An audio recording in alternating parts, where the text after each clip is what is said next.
Hello everyone, welcome back to DNS day night studies. आज का जो वीडियो होने वाला है that will be centred towards the accreditation और आईसीआर एक्रेडिटेशन की जितनी भी चीज़ें आ रही हैं। इधर बीच आपके व्हाट्सएप ग्रुप्स में आ रहे होंगे बहुत सारी इमेजेस कि ऐसा नोटिफिकेशन आया, एक्रेडिटेशन अब नहीं रहा या फिर अब इसका कुछ मतलब नहीं है। क्या है, क्यों है और शुरुआत कहाँ से हुई थी और अब हम कहाँ खड़े हैं, ये सब कुछ बताने के लिए आज का वीडियो है। तो आज के वीडियो में हम बात करेंगे कि एक्रेडिटेशन है क्या, कब से शुरू हुआ था, इसके क्या इम्पैक्ट थे और अब इसकी क्या हालत है। ठीक है।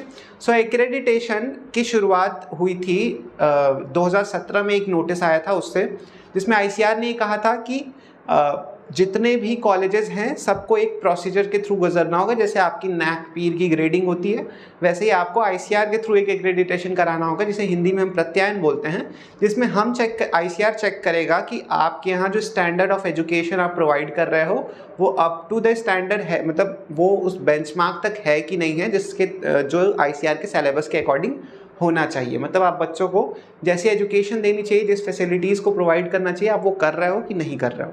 कारण क्या था इसका?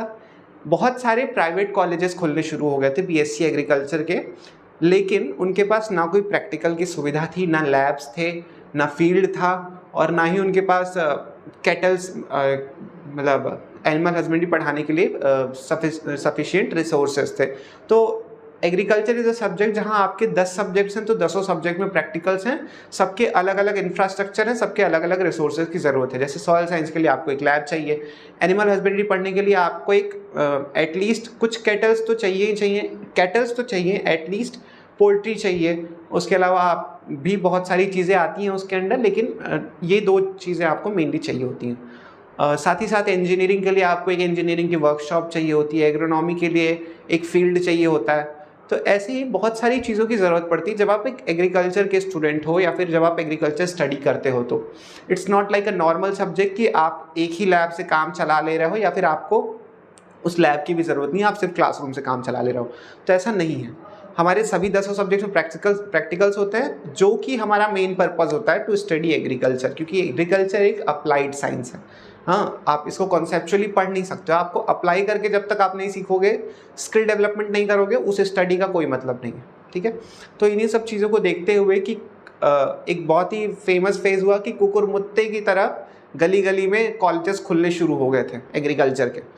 तो वो लोगों के पास प्रॉपर इंफ्रास्ट्रक्चर नहीं था, प्रॉपर फैसिलिटीज़ नहीं थी, उसके बावजूद वो लोग एग्रीकल्चर की डिग्रीज प्रोवाइड कर रहे थे। इन चीज़ों को देखते हुए आईसीआर ने ये नॉर्म निकाला कि आपको एक्रेडिटेशन कराना होगा आईसीआर से। दिस प्रोसेस जहाँ की आपके कॉलेज का इंस्पेक्शन होगा एक टीम के थ्रू, वो टीम आईसीआर भेजेगी आपके यहाँ और वो टीम आपके कॉलेज का इंस्पेक्शन करेगी, फिर वो बताएगी कि आप उस लायक हो या नहीं हो, या हो भी तो कौन से ग्रेड में, ए ग्रेड हो, बी ग्रेड हो, सी ग्रेड हो, किस ग्रेड में आप स्टैंड आउट करते हो। तो 2017 में इसके लिए पहली नोटिफिकेशन आई, जिसमें कहा गया कि आने वाले 4 सालों के अंदर सभी कॉलेजेस अपना एक्रेडिटेशन करा लें। मतलब 2017 में जिन्होंने एडमिशन लिया है उनको अफेक्ट ना करते हुए, मतलब 20 तक का बैच जो पास आउट हुआ उसको अफेक्ट ना करते हुए, बाकी बच्चों के लिए उन्होंने कहा कि आप इतने टाइम में तो सब करा सकते हो, तो आप लोग अपना एक्रेडिटेशन करा लें। वरना क्या होगा कि आपके यहाँ से पास आउट होने वाले स्टूडेंट्स को हम आईसीआर के इंस्टीट्यूशंस में पीजी और पीएचडी में एडमिशन्स नहीं देंगे। मतलब हम आपको जेआरएफ की स्कॉलरशिप नहीं देंगे और एसआरएफ की स्कॉलरशिप नहीं देंगे, पीजीएस नहीं मिलेगा, एनटीएस नहीं मिलेगा। So these are the scholarships जो आपको अगर आप आईसीआर का एग्ज़ाम क्वालिफाई करते हो तो पीजी करते हो या पीएचडी करते हो तो आपको प्रोवाइड करता है आईसीआर अपनी तरफ से। तो वो बच्चों को उन्होंने छांट दिया कि अगर आपका कॉलेज एक्रेडिटेड नहीं है तो आप हमारे इंस्टीट्यूशंस में एडमिशन नहीं ले सकते हो हमारे एग्जामिनेशन के थ्रू, और आपको स्कॉलरशिप्स भी नहीं मिलेंगे। तो टोटल यही पर्पस था एक्रेडिटेशन लाने का। बहुत सारे कॉलेजेस ने ट्राई किया। यूपी कॉलेज उत्तर प्रदेश का पहला कॉलेज बना जिसने कि एक्रेडिटेशन हासिल किया।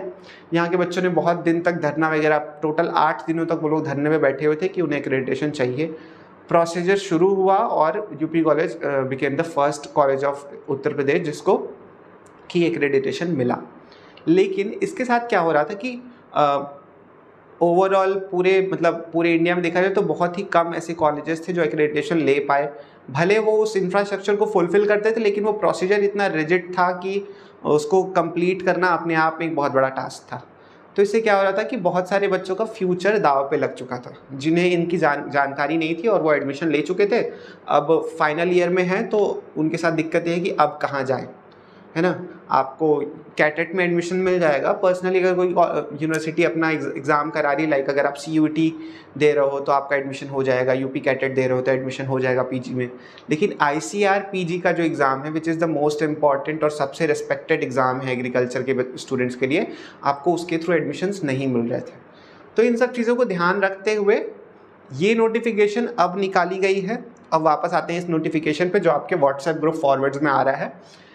ये नोटिफिकेशन क्या कहती है? इस नोटिफिकेशन के अकॉर्डिंग जो ADG HRD हैं उन्होंने ये डिसीजन लिया है, मतलब ओवरऑल एक काउंसिल का ये डिसीजन आया है कि अब D linking of the eligibility of ICAR accreditation with all India Kota in ICAR AU system including, मतलब कि जो एक्रेडिटेशन का जो सिस्टम है उसको डी लिंक किया जाता है। अब आपको एक्रेडिटेड होने की ज़रूरत नहीं है। किस चीज़ के लिए? ICAR AU सिस्टम में, मतलब ICAR एग्रीकल्चर यूनिवर्सिटीज़ सिस्टम में एंटर करने के लिए फॉर PG एंड PhD अब आपको इसकी ज़रूरत नहीं है कि आपका कॉलेज एक्रेडिटेड हो। इंक्लूडिंग SAUs, CAUs, SAU का मतलब होता है स्टेट एग्रीकल्चर यूनिवर्सिटीज़, CAUs का मतलब होता है सेंट्रल एग्रीकल्चरल यूनिवर्सिटीज़, है ना। SAU हो गया, CAU में भी अब आप एलिजिबल हो। DUs क्या है? DU का मतलब दिल्ली यूनिवर्सिटीज़ नहीं है, DU का मतलब है डीम्ड यूनिवर्सिटी, लाइक IARI हो गया, NDRI हो गया। तो ये जो इंस्टीट्यूशन है दीज आर द DUs, मतलब ये डीम्ड यूनिवर्सिटीज़ हैं। उसके बाद सेंट्रल यूनिवर्सिटीज़ जहाँ पे भी एग्रीकल्चर चलता है एज अ सब्जेक्ट, जैसे BHU is a central university जहाँ एक इंस्टीट्यूट ऑफ एग्रीकल्चर है, it's not a agriculture university, ठीक है। तो इन सब जगहों पे अब आप एडमिशन लेने के लिए एलिजिबल हो चुके हो। यही इस पूरे के पूरे नोटिस का मतलब है, ठीक है। सार यही है। अगर आप UG की तैयारी कर रहे हो तो आपको वैसे भी नहीं सोचना है, अब आप फ्री हो कि आप कहीं भी एडमिशन ले सकते हो, क्योंकि UG के बच्चों के लिए बहुत ज़रूरी था ये जानना। वो लोग जाने अनजाने किसी भी कॉलेज में एडमिशन ले लेते जो एक्रेडिटेड नहीं है और फिर बाद में उनको PhD करने में दिक्कत आती। तो अब आप इस चीज़ के लिए फ्री हो कि अब आप कहीं भी एडमिशन लो, आपको ये प्रॉब्लम नहीं आएगी। हाँ, एक बात की कोशिश करना कि आप, अब पता नहीं, जैसे शुरुआत तो हुई थी कि ज़रूरी है लेकिन अब ज़रूरी नहीं है, क्या पता 2 साल बाद ये नोटिफिकेशन आ जाए कि हाँ ज़रूरी है। हालांकि उसमें सरकार आपको या फिर ICAR आपको उतना टाइम देगी कि आप अपना डिग्री कंप्लीट कर लो, आपके बाद वालों को दिक्कत होगी, लेकिन फिर भी आप ये अपनी तरफ से कोशिश कीजिएगा कि आप एक ऐसे कॉलेज में एडमिशन लें जहाँ पे एक्रेडिटेशन हो चुका हो, जैसे UP कॉलेज हो गया, BHU, और हालांकि विद्यापीठ में अभी एक्रेडिटेशन नहीं है, बट वो लोग यूनिवर्सिटी हैं, दे हैव रिसोर्सेज, अगर वो चाहेंगे तो 1-2 साल में वो अपने आप को रिसोर्सेज से फुलफिल करके और एक्रेडिटेशन करा सकते हैं, ठीक है।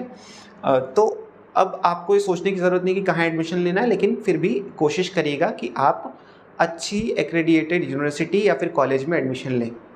साथ ही साथ PG के बच्चों को सोचने की ज़रूरत थी कि अब वो कहाँ एडमिशन लेंगे, तो अब वो भी आराम से अपना ICAR PG का एग्ज़ाम दे सकते हैं, क्योंकि लास्ट ईयर तक ऐसा होता था कि आपने फॉर्म भर दिया, एग्ज़ाम दिया, अच्छी रैंक आई, इस उम्मीद में कि क्या पता लास्ट मिनट पे कुछ चेंजेस आ जाए, लेकिन फिर भी चेंजेस नहीं आए तो बहुत सारे बच्चों को एडमिशन नहीं मिला, है ना। तो अब ये हो सकता है कि आप अच्छे इंस्टीट्यूशन में एडमिशन ले सकते हो through ICAR PG exam. Same for the PhD students, PhD student के लिए भी सेम चीज़ें अलाउ, मतलब एलिजिबल है, अप्लाई होती हैं, ठीक है। इसके अलावा बाकी के जो 2 पॉइंट हैं वो दीज आर, मतलब बहुत ज़्यादा आपके लिए इफेक्टिव नहीं है। सेकंड पॉइंट ये है, to continue the allotment of ICAR all India quota seat for UG PG PhD only in ICAR EU system. 74 universities में है, सब जगह आपको सीट्स अलॉट होंगी, सभी 74 यूनिवर्सिटीज़ में। Discontinuance of restriction of obtaining more than 2 degrees from the same university, एक ही यूनिवर्सिटी से 2 डिग्री अब आप ले सकते हो, ठीक है। तो इस पूरे नोटिस का मतलब ये है। तो आज के वीडियो में हमने ये देखा कि एक्रेडिटेशन सिस्टम क्या है। एक्रेडिटेशन सिस्टम की शुरुआत इसलिए की गई थी कि गली गली में बहुत सारे कॉलेजेस खुल गए थे जो कि बिना प्रॉपर फैसिलिटीज़ और रिसोर्सेज के ही BSc एग्रीकल्चर की डिग्री दे रहे थे। इसलिए ICAR ने एक्रेडिटेशन का सिस्टम लाया जहाँ पे वो लोग इंस्पेक्शन करेंगे और फिर आपकी ग्रेडिंग करेंगे कि आप किस लायक हो और आप इस डिग्री को प्रोवाइड करने के लिए एलिजिबल हो भी या नहीं, ठीक है। लेकिन वो रेस्ट्रिक्शन नहीं लगा सकते थे कि आप नहीं दोगे डिग्री, आप डिग्री दोगे बट हम अपने एडमिशन नहीं देंगे उन बच्चों को। उनका कहना ये था। 2017 में इसकी शुरुआत हुई थी, अब जाके 2023 में फिर एक नोटिस है जहाँ कह दिया गया कि एक्रेडिटेशन का जो प्रोसेस है उसको डीलिंक किया जाता है। अब हम उन सभी बच्चों को एडमिशन देंगे जो किसी भी कॉलेज से बीएससी एग्रीकल्चर की डिग्री प्राप्त कर चुके हैं, ठीक है। तो अब उसका कुछ बहुत ज़्यादा मतलब रह नहीं गया है।